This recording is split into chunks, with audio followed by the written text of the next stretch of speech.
Hey guys, তোমরা সবাই কেমন আছো? আশা করি সবাই ভালো আছো। দেখো, অনেকদিন পর তোমাদের কাছে নতুন একটা রেসিপি নিয়ে চলে আসলাম। মাটনের পাতলা একদম ঝোল। মাংসটা ধোয়ার পর ম্যারিনেট করে রাখছি, গুঁড়ো মশলাগুলো দিয়ে ভালো করে ম্যারিনেট করে রাখবে। একটু সাথে টক দইও দেবে, তাহলে টেস্টটা আরো সুন্দর আসে। দেখে নাও কিরম ভাবে মাখিয়ে রাখছি, আধ ঘন্টা অন্তত মাখিয়ে রাখবে মাংসটা, তাহলে তাড়াতাড়ি হয়ে যায়। তার মধ্যে আমার কড়াই তেলটাও দেওয়া হয়ে গেল, আলুগুলো ভেজে নেবো। ভাজাও হয়ে গেছে বলতে বলতে, তুলেও নিচ্ছি। তুলে নেওয়ার পর একদম গোটা গরম মশলা ফোড়ন দিয়ে দেবে, পেঁয়াজটা লাল লাল করে একটু ভাজবে, ভেজে বাটা মশলাটা দিয়ে দেবে।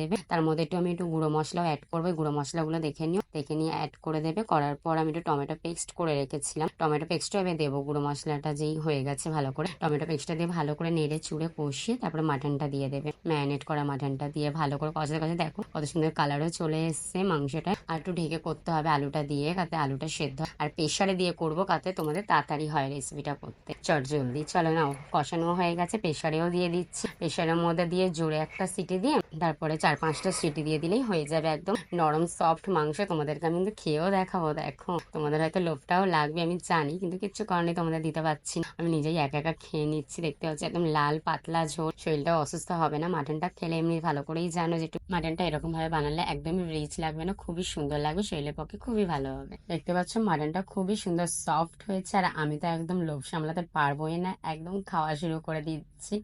উফ, আমার মুখটা দেখেই বুঝতে পারবে এত সুন্দর লেগেছে আমার খেতে। তোমরা কিন্তু একবার রেসিপিটা বানিয়ে দেখো, আশা করি খুবই ভালো লাগবে তোমাদের। মাটনটা খেয়ে এটাই বলবো, দারুণ।